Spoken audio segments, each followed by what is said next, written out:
इचलकरंजी महापालिका निवडणुकीत 22 उमेदवारांची माघार, 423 अर्ज शिल्लक। इचलकरंजी महापालिका निवडणुकीसाठी उमेदवारी अर्ज मागे घेण्याचा आज शुक्रवार 2 जानेवारी अखेरचा दिवस असल्याने राजकीय वातावरण तणावपूर्ण झाले आहे।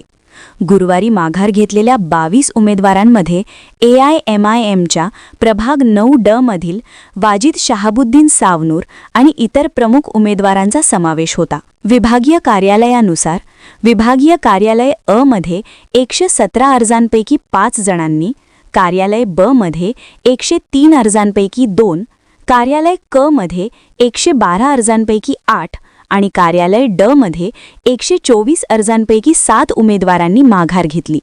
यामुळे आता एकूण शिल्लक अर्ज 423 झाले आहेत। इचलकरंजी महापालिकेच्या पहिल्या निवडणुकीसाठी 456 अर्ज नोंदवण्यात आले होते, त्यापैकी 11 अवैध ठरल्यामुळे छाननीतून काढण्यात आले। निवडणुकीच्या अंतिम टप्प्यात आणखी कोण माघार घेणार याकडे सर्वांचे लक्ष लागले आहे। वसुंधरा शक्ती न्यूजसाठी पत्रकार विजय तोडकर। चॅनलला सबस्क्राइब करा आणि परिसरातील ताज्या घडामोडी सर्वात आधी बघण्यासाठी बेल आयकॉनला